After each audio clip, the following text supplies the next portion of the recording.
Welcome to the Diverse Minds podcast, where we give you the tips, tools, and techniques you need to be a mentally healthy and inclusive leader.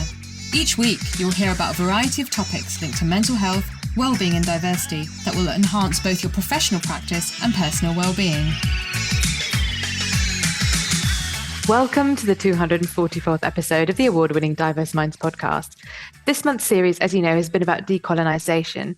And today, for the last episode in the series, I'm talking about why reparations are key to shift the colonising dynamic. Speaking of doing things differently and conversations on race and mental health, have you watched my TedX talk? It's about the connection between culture, race, and mental health in the workplace. It's something you can watch in your break as it's just 12 minutes long. The link is in the show notes, but I'll also give it to you here. It is bit.ly/TEDX Wolves, WOLVESLO. I really hope you enjoy it because it was a labour of love. And if you do enjoy it, please leave a positive comment on YouTube, share and like. Also, don't forget to connect with me on LinkedIn, Facebook and Twitter. Right, so last week I talked about decolonising arts and heritage, and check out episode 243 if you're interested in knowing more. But today, to round up the series, I'm going to be talking about reparations and why they are key. So before I delve into that, we will have some definitions, because I think this is really important, because I think the word repatriation and reparations can confuse at times, even though they are different. But also to say that in this episode, I wish I could reparations is a big topic, and we could all spend days and days talking about this. And a lot of the reparations discussions are based in North America, particularly in the United States, around the legacy of enslaved peoples. And in Britain, I don't think the conversation has gotten very far at all. So I've done my best to include there are some really great researchers working in this area and academics and practical information, and I've included the links in the show notes. So please do read more. But I think that really what I want to focus on is thinking about what's possible in the workplace. But ultimately, I do absolutely acknowledge that reparations as a concept needs to happen at the highest systemic level. So the government should be pushing for this. But of course, last year, in fact, April 2023, we had Rishi Sunak saying, we're not going to talk about it, we're not going to apologise, we're not going to have discussions on reparations. To me, that's just shocking, given that says to me he doesn't know his own legacy and history and doesn't understand the kind of colonisation, occupation and brutality that happened in India. So yes, I don't want to spend too long on that, but as someone from a very similar cultural background to him, which kind of makes me a bit sick to admit, but I have a completely different take on that. And I think it also goes to show how, as the saying goes, skin folk ain't kinfolk, really resonates, because I absolutely believe in reparations. So let's just go into definitions. So I've taken this from eachother.org. What are reparations and what forms can they take?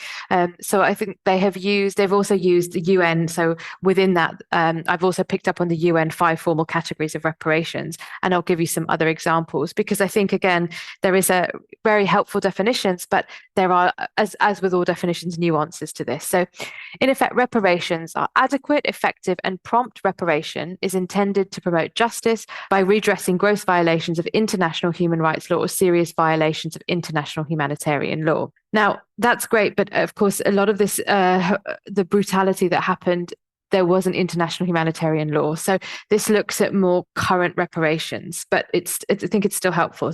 It then goes on to say, reparations should be proportional to the gravity of the violations and the harm suffered in accordance with its domestic laws and international legal obligations. A state shall provide reparation to victims for acts or omissions which can be attributed to the state and constitute gross violations of international human rights law or serious violations of international humanitarian law.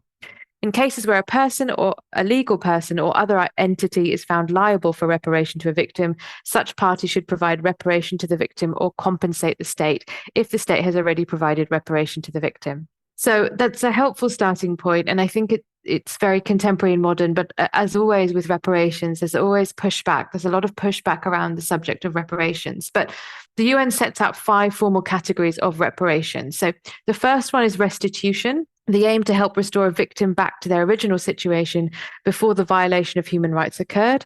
This can involve the restoration of liberty, return of residence, restoration of employment, and more. So that's quite an interesting one, I think, restoration of employment, if we think about workplaces at the moment. I think the difficulty, of course, with enslaved people, and you've heard me say this before, is we know the Black Lives Matter movement is about 600 years old.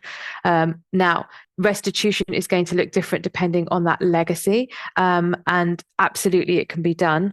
But often people then won't want to return to the original place of their historical residence, A, because they may not know exactly where it is, B, because there'll be 8th, 10th, 12th, 15th generation American, potentially British, etc. So going back to whatever the country of origin, the heritage link, the link going back in time, it's very difficult to unpick that and find that and feel that you have a connection when you've been away from that land spiritually for so long.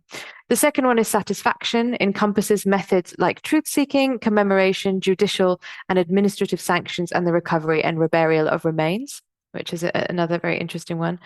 The third is damages compensation. So I think this is a really key one. There's a lot of talk, some American states have started doing this, and there's some articles about has it worked, has it not worked. So damages compensation, the provision of compensation for any economically accessible damage, like physical or mental harm, material and moral damages, and loss of earnings.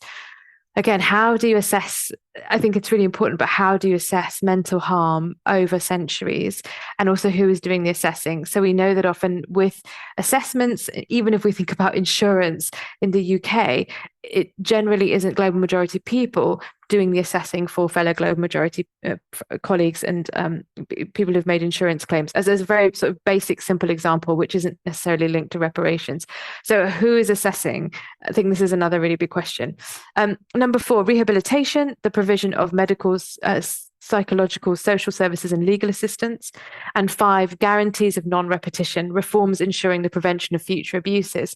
Now, again, this is a very, I think, difficult one for many people. So this is a real heart of the systemic, I think, for me, because people say, oh, well, there's no slavery anymore. But if you look at the legacy, and if you listen to episode 168, How Nutrition Impacts Our Mental Health, with Dr. Amanda Atkins from the US, she actually talks about the fact that there is a high level of physical ill health in certain African American communities because the food that certain communities are eating from African American backgrounds, she actually uses this phrase, quote unquote, slave food, and not having agency and access to foods that would nourish them better. So as much as people can push back and say, well, slavery doesn't happen anymore, but we know, in this country we have the Modern Slavery Bill, the Modern Slavery Act, and businesses, we do have to fill out forms to say that we do our best to make sure that we're not part of modern slavery, that we're aware of what we're doing. So we know that this is there, and things like nutrition, things like being pushed into poverty in areas where the funding is poor, the schools are poor as a result of lack of resources. The legacy really is there. It does go on and on and on. Then I wanted to share with you the National Coalition of Blacks for Reparations in America, N'(COBRA. They define reparations as a process of repairing, healing, and restoring a people injured because of their group identity and in violation of their fundamental human rights by governments, corporations, institutions, and families. Those groups that have been injured have the right to obtain from the government, corporation, institution, or family responsible for their injuries which they need to repair and heal themselves. In addition to being a demand for justice, it is a principle of international human rights law. So that for me is really helpful because as well, we know that there are many families that hold a lot of purse strings. Think about the stately homes in the UK. A lot of that, Luton Hoo, for example, is a very clear example of being built on the back of horrific enslavement and slavery and corporations. So if you listen to episode 242 around decolonising the workplace, I talk about that. And there was an example that was in the news about Green King. So reparations could be directed to descendants of enslaved peoples and the countries where slaves were originally taken from, or injected into communities of people of African descent to heal ongoing inequalities. And I think for me, one of the things about that is how do you make sure it's very, very, very sustainable, a co-production, it's done with people as opposed to onto them, because again, what's the point of that?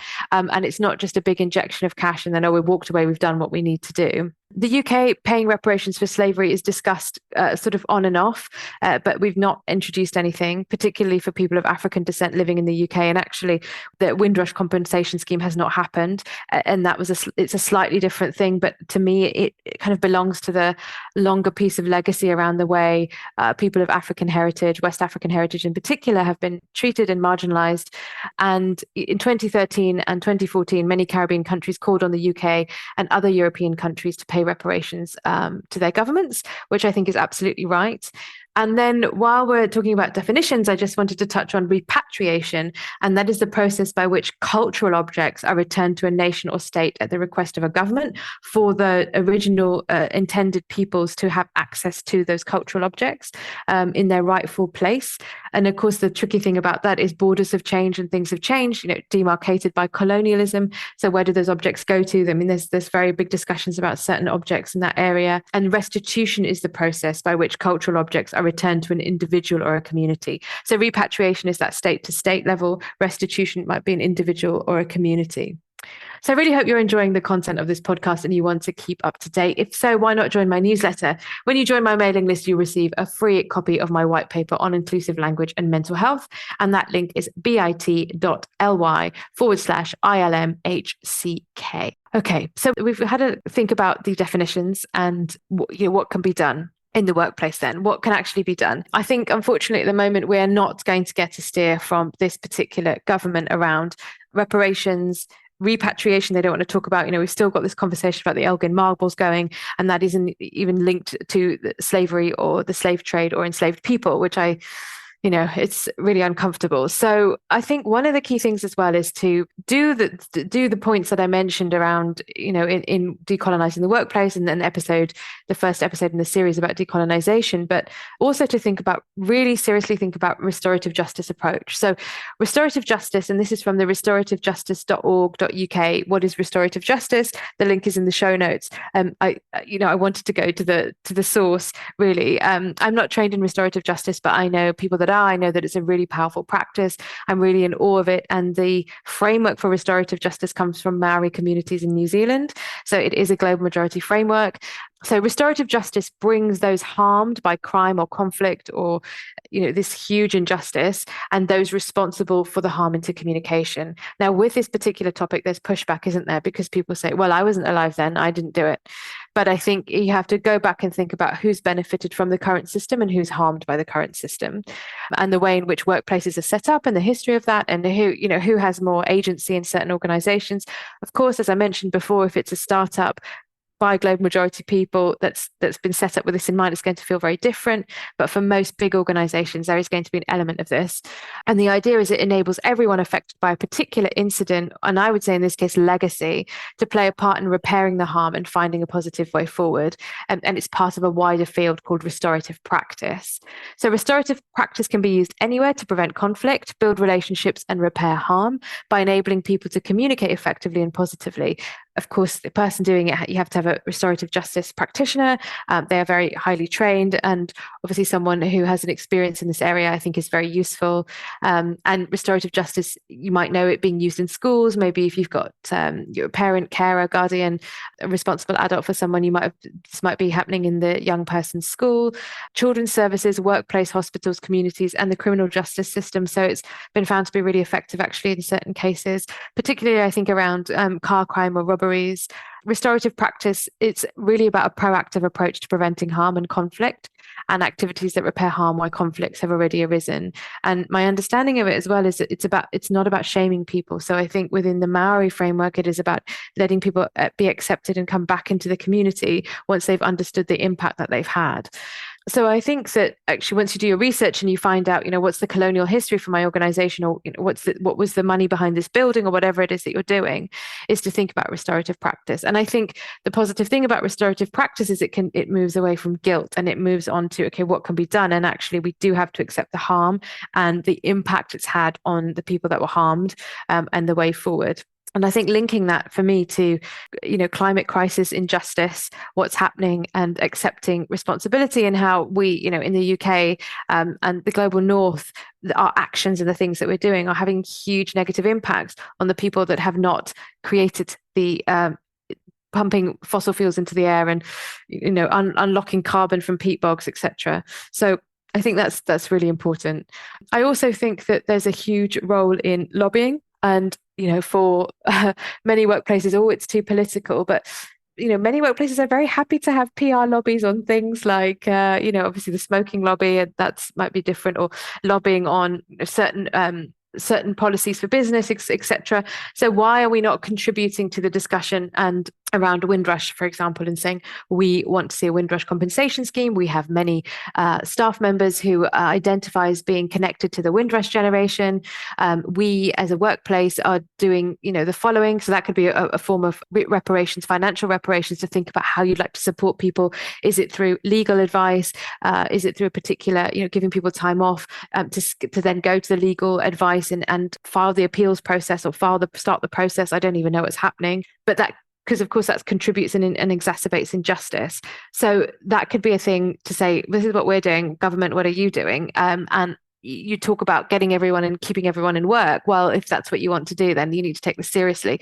And that to me is another example of some form of reparations in terms of time and attention and raising the issue about that. Equal pay, which you could argue, well, that's an HR issue, but I think that it's the equal pay, looking at your ethnicity pay gap, but not just looking at it and putting it up on a website. And remember, when I'm talking about reparations in terms of colonization, but we could think about reparations in a really big way. And of course, it will be intersectional.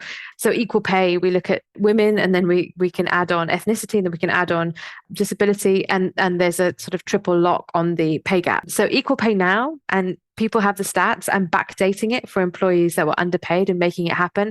That to me is a really clear way of reparations and talking about how you did it, because there is money in the coffers. I think a lot of the time, perhaps not in public sector, but there's a really way that this could happen. And I think that that's another thing. If equal pay and backdating needs to happen, and it is the public sector, again, that goes back to the government and it goes back to systems. Any companies that you work with in terms of outsourcing and how you could influence them in terms of this work as well. So don't forget, there's a procurement element to the Equality Act, particularly for public sector, but just even if you're not in public sector, looking at that and having these conversations and inviting suppliers to an event where you talk about, well, this is what we're doing, these are the conversations we're having. In order to work with us, you need to show what you're doing. Advocates and experts argue that ongoing systemic racism has placed, particularly, from the African American lens, at a disadvantage in everything from obtaining an education to being paid fair wages, purchasing homes, starting a business, and passing down generational wealth, which is becoming a huge issue in this country. We also have to think about the pensions pay gap. So are there things you can do looking at the pensions pay gap? Who's been able to pay into a pension? Often people have to opt out because they need the money here and now. And that is as a result of the systemic inequality. And so all components are needed to achieve robust economic health. And that is part of the reparations. How about funding or thinking about working with, well, I don't think it's think about, actually, I think it is about funding Black-owned trusts and foundations and thinking about specific charities where the focus is Black communities. So I can think about sickle cell, for example, because we know sickle cell is far more likely to affect Black communities and certain Asian communities, South Asian communities as well. Foundations, there are foundations that exist, working with them to think about the reparations frameworks. So that, there are things that we can do. And I've just given some ideas, and I've also linked to some really great articles. And as I said last time, there is an interlink, isn't there? Because there's thinking about what colonization is, looking at the way that you as an individual, but in the workplace, government systems, arts and heritage have played into that. Then once you've uncovered that, how you want to do reparations, and of course, for certain cultural items and heritage link, there is repatriation. There is a link to white dominant norms and racism, but this is not just equality and diversity. There are overlaps, clearly equal pay and looking at equal pay data. But if you really want to look at the reparations, the legacy and the history of that, how you need to do it. We know it's an ongoing journey. We can't undo 500 years of colonization in a day. You do have to fasten your seatbelts.